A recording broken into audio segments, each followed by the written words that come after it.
성경 읽겠습니다. 요한복음 11장 25절입니다. 요한복음 11장 25절.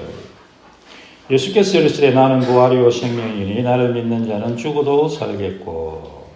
아멘. 같이 한번 읽겠습니다. 예수께서 이르시되 나는 부활이요 생명이니 나를 믿는 자는 죽어도 살겠고. 아멘. 기도하겠습니다. 하나님 아버지, 오늘도 우리에게 친히 말씀하여 주시옵소서. 부활하신 주님 우리에게 찾아와 주시옵소서. 예수님 이름으로 기도합니다. 예, 설교를 준비하고 기도하고 하면서 마음은 제가 무슨 능력이 없으니까 하나님께서 긍휼히 계셔서 부활하신 주님이 우리 예배 가운데 딱 나타나셨으면 좋겠다. 그런 생각을 했습니다. 부활하신 주님이 딱 나타나시면 뭐 다른 거 별로 필요 없을 것 같은데, 근데 뭐 제가 주님들 오라 가라 할 수 있나요? 그러니까 여러분 양해하십시오. 그래서 여러분 심령 가운데 오늘 부활하신 주님이 선명하게 보여지고 나타나고 만나고 나의 주님이시여 나의 하나님이십니다.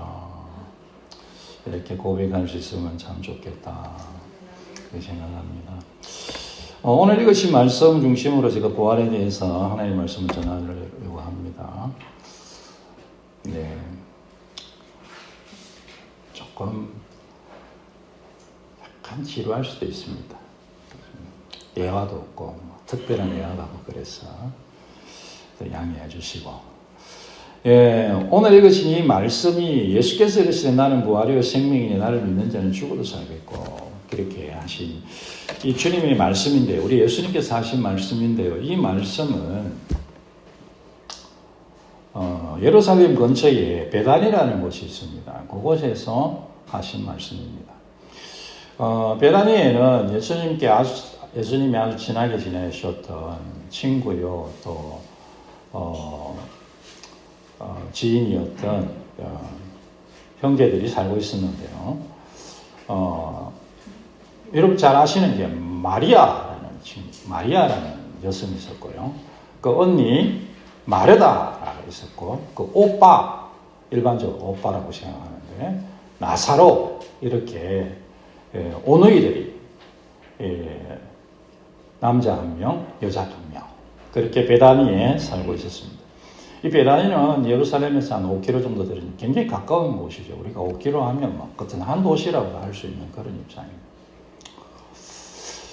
가까운 곳이 있는데 주님께서 이제 가끔씩 자주 거기 방문하셨던 것 같아요. 친하게 지내고 그렇게 했는데 이 나사로가 병이 들었습니다. 병이 들었는데 주님은 거리적으로는 굉장히 멀진 않았지만 그러나 좀 문화적인 차이가 좀 있고 어려움이 있어서 요단강을 건너서 그 저쪽 지방에 있는 그런 상황이었는데요. 사람들의 소식을 전해서 나사로의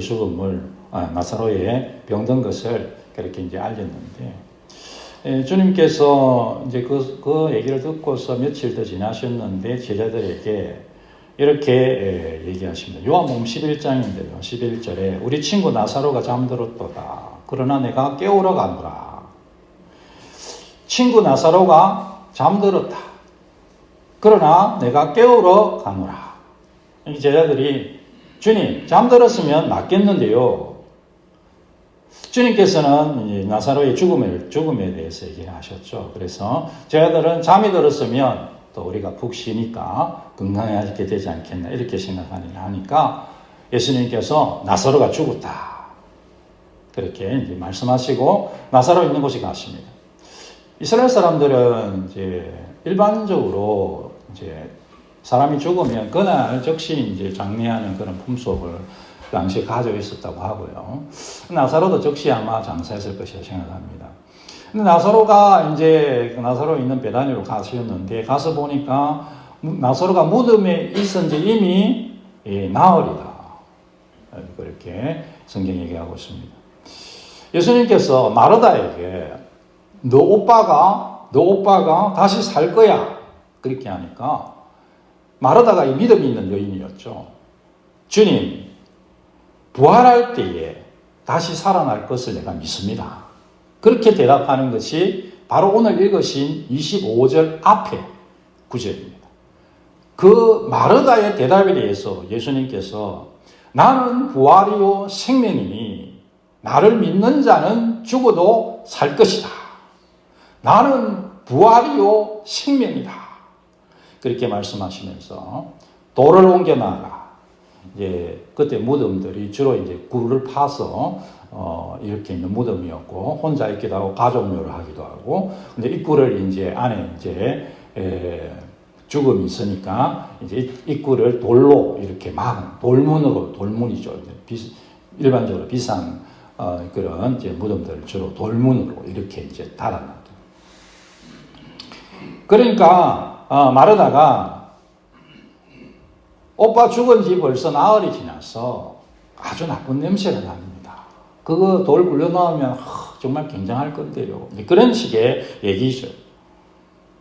그런 얘기를 들었을 때에 주님께서 하나님 앞에 기도하시면서 항상 하나님 내 말을 들으신 줄 제가 압니다. 아버지께서 나를 보내신 것은 이들로 믿게 하려 함입니다. 그렇게 얘기하시면서 그 무덤 앞에서 나사로야 나오너라 그렇게 부르십니다. 그렇게 부르니까 나사로가 손과 발을 배로 동인 채로 그 사람들이 이렇게 배로 둥둥 동여가지고 그렇게 이제 장사하니까요. 그렇게 이제 나왔다. 살아났다. 이 일에 대해서 이 일을 본 많은 유대인들이 그를 믿었지만 그 중에 어떤 자는 바리새인들이 가서 예수님께서 하신 일을 알렸다. 이제 고자질했다. 그렇죠. 이제 그렇게 했다. 그렇게 한 것이 오늘 읽으신 이 성경 말씀의 배경이 되겠습니다. 죽음이라는 것은 인간에게 있어서 넘을 수 없는 벽이죠. 그래서 불가항력적인 것입니다. 우리가 해결할 수 없는 그런 부분이죠. 다윗이 우리아의 아내 바세바와 악한 일을 한 후에 아기를 베게 됩니다. 그럼 이 아이가 태어나서 성경적으로 몇 년이라고 안 적혀 있지만 추정하건대 2살에서 한 5살 사이 된 것 같아요. 근데 아이가 병이 든 거예요. 그러니까 다윗이 땅에 엎드려서 금식하며 기도합니다. 금식하며 이렇게 기도하는데 어느 날 신하들이 웅성웅성 하는 거예요. 다윗이 눈치가 빠르니까 아이가 죽었구나. 그렇게 알고는 애가 죽었냐? 죽었습니다. 그러니까 다윗이 그 자리에서 일어나서 몸을 씻고 기름을 바르고 옷을 갈아입고 여호와의 전에 들어가서 경배하고 왕궁으로 돌아와서 음식을 차려서 먹는 거예요.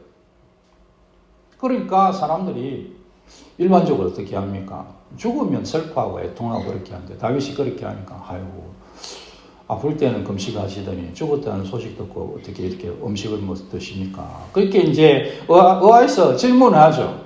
그러니까 다윗이 사무엘상 12장 25절에 나는 그에게로 가려니와 그는 내게로 돌아오지 아니하리라. 그렇게 말합니다. 물론 여기에는 다윗의 끊임없는 표현들, 주님과 함께 있을 그 천국 소망에 대한 다윗의 그 시들이나 그 표현들에서 아이가 이 아들을 하나님께서 천국으로 데려가실 것이고 내가 거기에서 만나게 될 것이다. 그런 이제 소망도 여기 동시에 있습니다. 다윗이 믿음의 사람이기 때문에. 그 동시에 죽음은 나도 어떻게 할 수 없는 거다. 나는 그 아이에게 갈 수 있지만 그 아이는 나에게 못 온다. 그런 거죠. 그런 겁니다. 히브리서 9장 27절에 한 번 죽는 것은 사람에게 정해진 것이요 그 후에는 심판이 있어요. 한 번 죽는 거 사람에게 정해진 것이다. 모든 사람들에게 정해진 것입니다. 저는 죽을 것입니다. 정해져 있습니다. 여러분 중에 그렇지 않다고 얘기하실 분이 혹시 있습니까?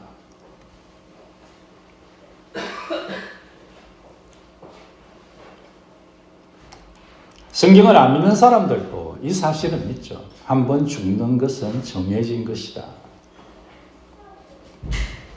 죽음을 피할 수가 없습니다. 누구에게나 공평하죠. 다 죽게 될 때는.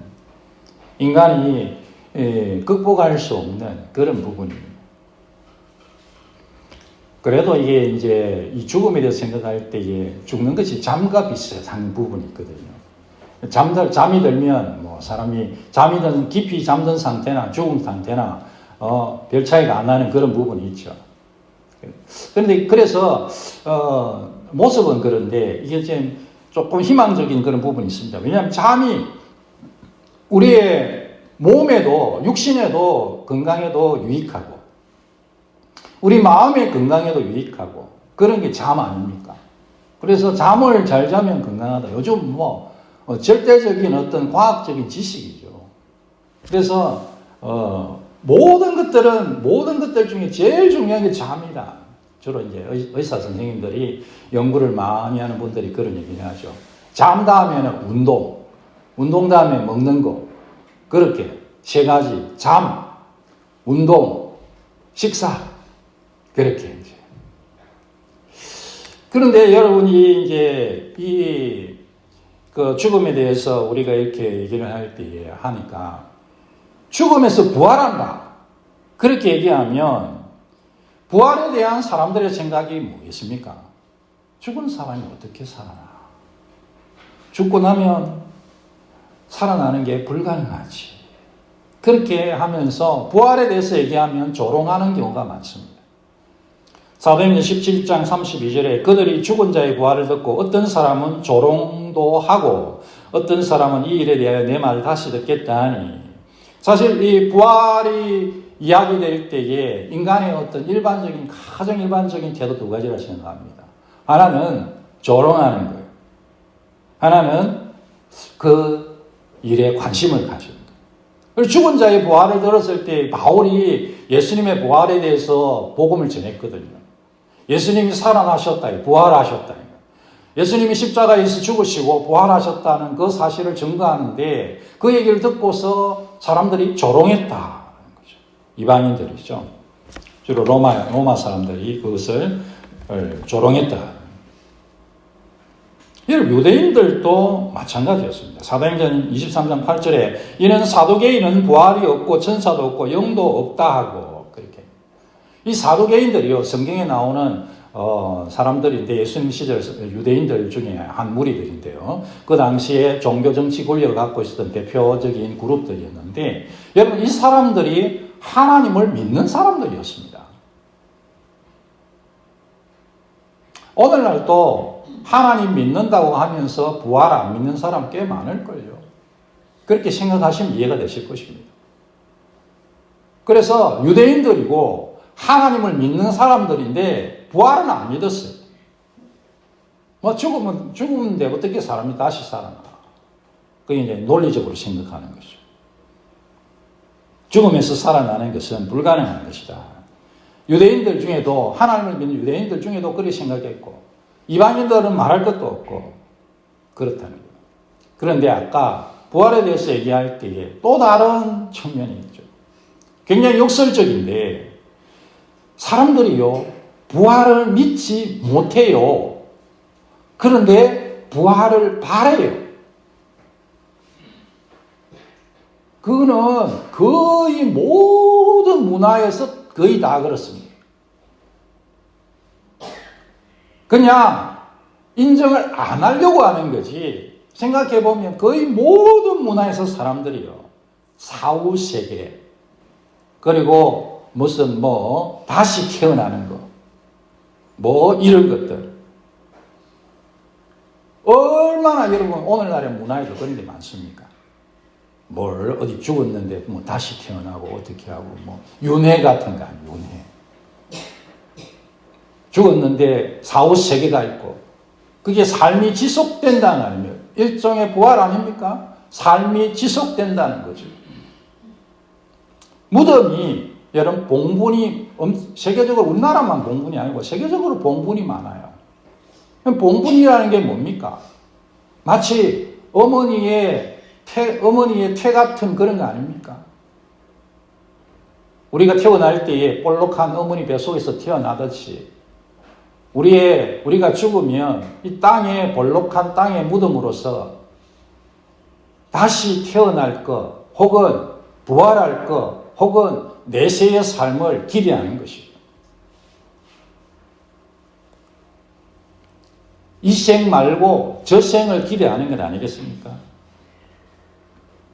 순장이라는 예전에 무슨 그런 장례 제도가 있었잖아요. 그러니까 예를 들어서 왕이나 권력자가 죽으면 그 식솔들이나 종들 중에 같이 이 무덤에 묻는 거죠. 진시황 이런 게 있잖아요. 그런 게 대표적인 극단적인 순장이 되겠죠. 왜 그렇게 합니까? 거기서 잘 살아고 살아났을 때 잘 살아라. 이집트에 미이라 만듭니다. 미이라 왜 만들까요?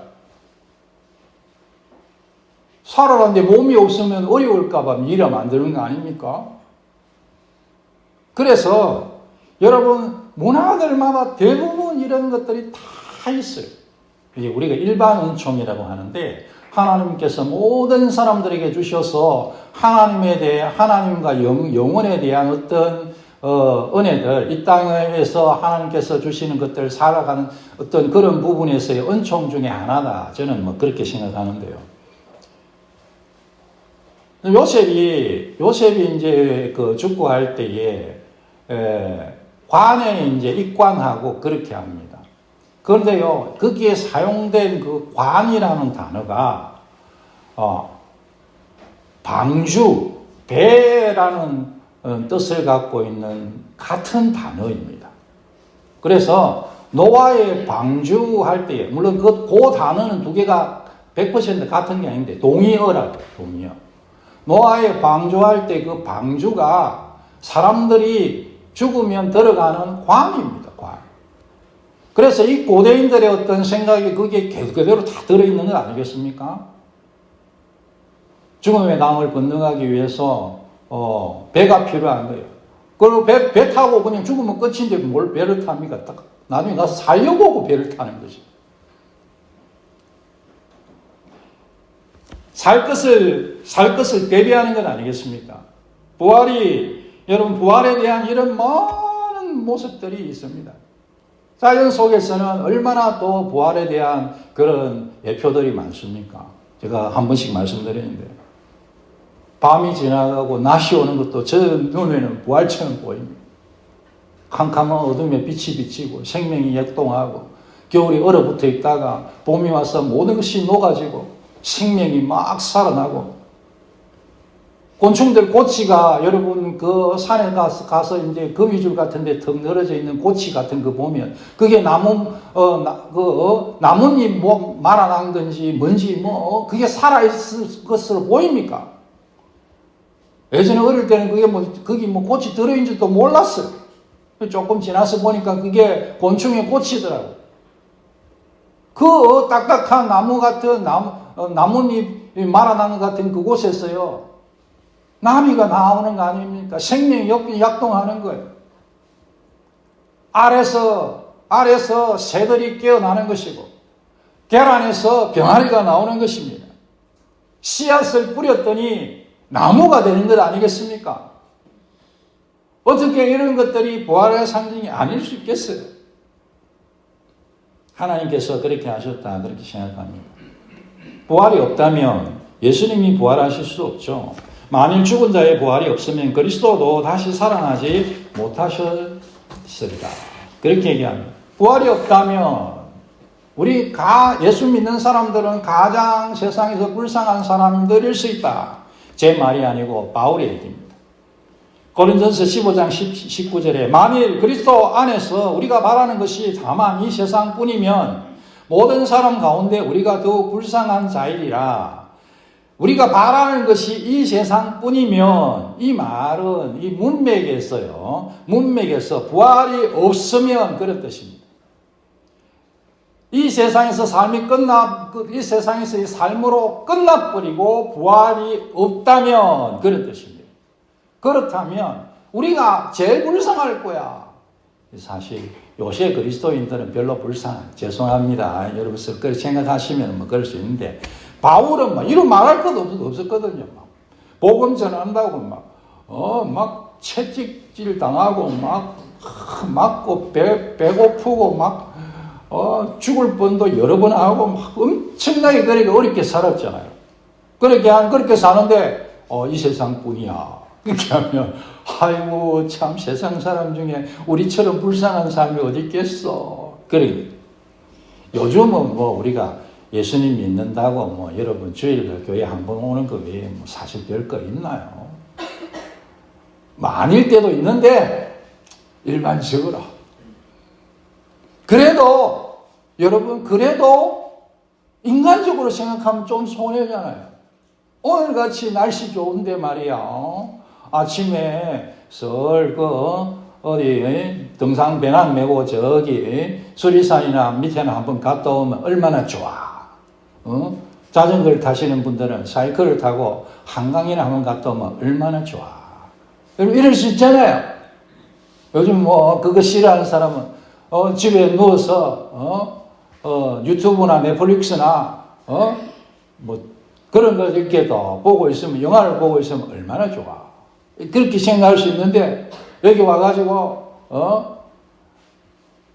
잠 오는 제 얘기를 들어야 되니까 힘들잖아요.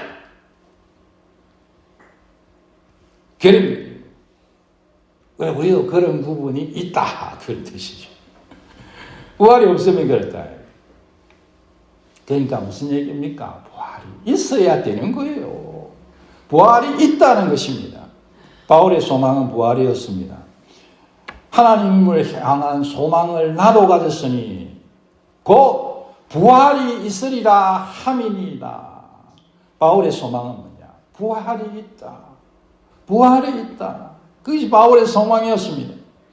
빌립보서 3장 10절에 내가 그리스도와 그 부활의 권능과 그 고난에 참여함을 알고자 하여 그의 죽으심을 본받아 어떻게 했으든지 죽은 자 가운데서 부활에 이르려 하노니. 어떻게 했으든지 내가 부활에 이르려 하노니. 그렇게 바울이 부활을 향한 소망을 얘기하고 있습니다. 첫째 부활에 참여하는 자는 복이 있고 거룩하다. 둘째 사망이 그들을 다스리는 권세가 없고 도리어 그들이 하나님과 그리스도의 제사장이 되어 천년 동안 그리스도와 더불어 왕노릇하리라. 부활하면 예수님과 함께 왕으로 다스릴 것이다. 그런 말씀입니다. 우리의 소망은 부활입니다. 주님께서 예수님을 부활시키시고 우리도 살리실 것입니다. 예수님께서 오늘 본문에 죽은 나사로를 깨우고 계십니다. 죽음은 잠과 비슷합니다, 여러분. 창조주 하나님께서 왜 우리를 계속 놀거나 즐길 수 있도록 일할 수 있도록 그렇게 안 하시고 밤에는 자게 만드셨을까요? 그럴 수 있잖아요. 하나님이 사람을 창조하시는데 그냥 태어나자마자 죽을 때까지 계속 움직이게 그렇게 창조하실 수도 있잖아요. 못하실 건 뭐가 있어요? 하나님 마음이죠, 그런 개체도 있는지는 잘 모르겠습니다만. 뭐 하나님께서 그렇게 만드시는 거죠. 뭐. 그냥 딱 잠이 필요 없는 거야. 옛날에 철없을 때 저 그런 생각한 적 있어요. 하나님께 잠을 만드셔가지고 시간이 없어 죽겠구만. 막 할 일도 많고 막 해야 될 것도 많고 읽을 것도 많고 그냥 막 잠 안 잤으면 너무 좋겠다. 여러분 그런 생각한 적 없습니까? 괜히 막 밤에 잠 만들어가지고 잠 못 자지, 잠 못 자면 또 다음날 아침 힘들지. 그냥 잠을 만드셔가지고 이렇게 막 그냥 하셨냐, 그냥. 잠 안 자면 얼마나 좋아. 어떤 수녀가 하루에 2시간 자고 산다길래 저도 군대 갔다 와가지고 수녀가 하면 나도 한다 이래가지고 제가 6개월 동안 하루에 2시간을 잤는데 얼마나 어리석은지 제 건강이 확 가버리더라고요. 사람마다 다른 거예요. 2시간 자가 되는 사람이 뭐 100명에 1명, 1000명에 1명인지 몰라도 저는 6시간, 7시간 자야 되는데 2시간을 자니까 몸이 가버려요. 그래서 제가 꽤 독했죠, 그죠? 6개월 동안 제가 하루에 2시간 잤어요. 그러니까 나중에는 이제 몸이 싹 가쁘더라고요. 이제 강제로 그렇게 하니까. 그러니까 막 밤에 잠자게 그렇게 아이고 괜히 시간 아까워라. 잠이 얼마나 아까워. 그런 생각을 할 수도 있는데 왜 하나님께서 밤에 자게 하셨을까요? 저는 오늘 설교를 준비하면서 옛날에 이런 생각한 적 있었지만 좀 더 구체적으로 그런 생각이 들더라고요. 하나님께서 잠을 주신 이유가 죽음과 부활을 날마다 우리가 체험하기를 원하시는 게 아닐까. 그런 생각이에요. 밤에 잠자리에 드는 것은 죽음이고 아침에 깨는 것은 부활이죠. 어느 순간 우리 가장 큰 복이 뭐겠습니까? 저는 이제 그런 생각 한 번씩 하는데 가장 큰 복 중에 하나는 저는 생각할 때 밤에 잠들었는데 눈을 뜨는데 천국인 거. 얼마나 좋아? 안 좋습니까? 옆에 사람이 놀라서 그렇지 본인은 뭐 최고지 뭐. 밤에 잠드는데 눈을 뜬 천국이에요. 얼마나 좋아요. 예전에 제가 한 말씀 드렸는데 저는 기도하면 죽게 해주세요. 그런 권사님이 있습니다.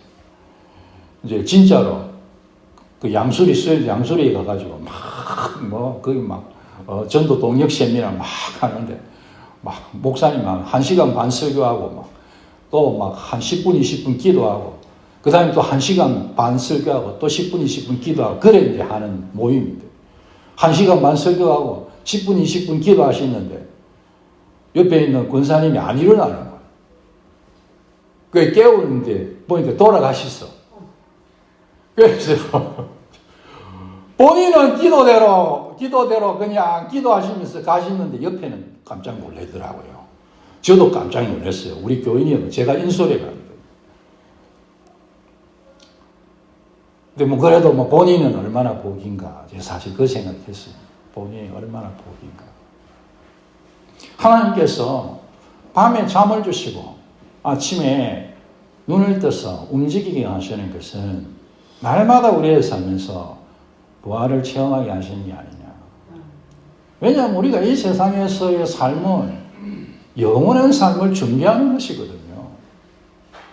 하나님께서 이 세상 잠시 잠깐의 삶을 주시고 그리고 영생을 누리도록 하시는데 그 원리가 거기에 있는 게 아닌가. 주님이 잠을 죽음에 비유하셨습니다. 잠에서 깨우듯이 나사로를 죽음에서 깨우셨습니다.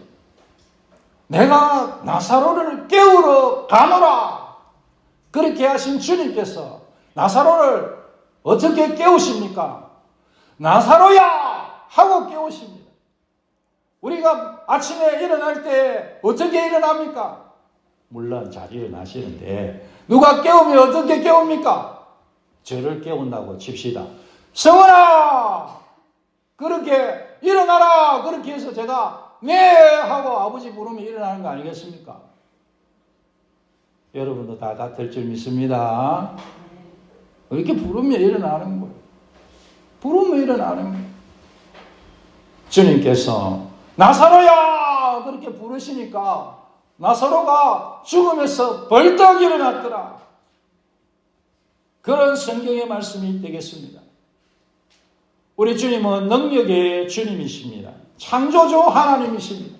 없는 것을 있게 하시는 분이시고 자연을 복종시키시고 귀신을 내어 쫓으시며 죄를 사하시고 병을 고치시며 죽은 자를 살리시는 부활과 생명의 주님이십니다. 주님께서 우리를 구원하셨잖아요. 주님이 우리를 구원하셨는데 성경은 그걸 어떻게 얘기합니까? 허물로 죽은 우리를 그리스도와 함께 살리셨다. 에베소서 2장 말씀인데요. 우리를 성경은 어떻게 얘기하냐면 우리는 죄 때문에 죽었다라고 말합니다. 죄 때문에 죽을 것이기도 하지만 죄 때문에 죽었다라는 거예요. 그런데 어떻게? 그리스도와 함께 살리셨다. 저는 이런 구분을 별로 좋아하지 않지만 굳이 말씀한다고 하면 영적으로 우리를 살리신 것입니다. 우리의 영이 살아난 거예요. 하나님과의 관계가 끊어진 우리가 죽음이라잖아요. 그래서 영적 죽음이죠. 영적으로 죽은 우리를 거듭나게 하신 게 다시 살리신 거죠. 그것이 우리의 구원입니다. 예수 믿고 구원받으십시오 할 때의 그 구원입니다. 우리의 영이 죽은 영이 살아났다고요. 죄로 죽은 나의 영이 살아난 거예요. 그리스도와 함께 예수님과 함께 살아났어요. 여러분도 그런 점 있습니다. 그것이 예수 믿고 구원받는 것입니다. 부활을 우리 성경에서 얘기하는 부활을 굳이 표현한다면 우리의 죽은 몸을 살리는 것입니다. 여러분 한번 이성적으로 생각해 보십시오. 영을 살리는 게 쉽습니까? 몸을 살리는 게 쉽습니까? 둘 다 불가능하죠. 그러나 우리가 생각을 한다면, 우리 인간적인 입장으로 생각한다면 영을 살리는 게 훨씬 어렵죠. 영은 보이지도 않고 우리가 어떻게 살리겠어요? 몸은 의사들이 있어서 인공호흡을 하고 이렇게 하고 해서 어떤 경우에는 이제 몸이 이 땅에서 몸이 살아나기도 하죠. 그럼 영을 어떻게 살리겠어요? 근데 하나님께서 이미 우리를 살리셨어요. 하물며 그 하나님께서 우리에게 몸의 부활을 주시지 않겠습니까? 우리의 몸의 부활을 믿지 못하는 것은 어쩌면 지성과 믿음의 문제가 아닐까. 이해와 믿음의 문제가 아닐까. 그런 생각을 해봤습니다. 우리 주님께서는 부활이요 생명이십니다. 우리 주님 자신의 성령입니다. 생명과 부활 되시는 주님을 붙드시는 여러분 되시기 바랍니다. 우리가 예수님께서 부활하셔서 예수님이 부활하심으로써 우리에게 많은 은혜를 주셨는데요. 주님과 함께 하나님에 대하여 산자로 여김을 받게 되었습니다. 죄가 점점 더 죄를 더 이기고 죄를 점점 더 물리치게 되는 죄를 이기는 능력을 받게 되었습니다. 죄가 우리를 주님의 부활하심으로 말미암아 죄가 더 이상 우리를 주관하지 못하게 되었습니다. 주님의 부활로 말미암아 성령의 권능을 받게 되었습니다. 주님의 부활을 하심으로 말미암아 우리가 의롭다함, 칭의라고 하죠. 칭의, 이신칭의, 의롭다함을 받게 되었습니다. 모든 값이 다 지불되었기 때문입니다. 주님이 십자가에서 죽으실 때에 테텔레스타이, 다 완료되었다. 모든 것을 지불하셨죠. 그래서 우리는 의롭다함이 보장된 거예요. 그리고 완전한 부활의 몸, 주님과 같은 부활하신 주님과 같은 몸을 받게 될 것이 보장되어 있습니다. 예수님께서 부활의 첫 열매가 되시죠. 농업적인 비유 아닙니까? 우리도 제가 한 번씩 말씀드립니다. 우리도 그와 같이 될 것이라는, 주님처럼 될 것이라는 주님 준 그 성경의 비유죠. 우리가 흙에 속한 자의 형상을 입은 것 같이 또한 하늘에 속한 자의 형상을 입으리라. 할렐루야. 할렐루야. 할렐루야. 제가 처음 말씀드렸는데, 제일 좋은 거는 부활하신 주님을 그냥 확 만나버리는 거예요. 여러분, 부활하신 주님을 그냥 확 만나십시오. 부활의 주님이 우리를 꼭 만나주시길 바랍니다. 부활의 주님 만나십시오. 주님이 부활하셨다라는 것은 주님이 나를 만나실 수 있다, 그런 뜻입니다. 주님이 부활하셨다라는 것은 주님이 여기 계신다라는 뜻입니다.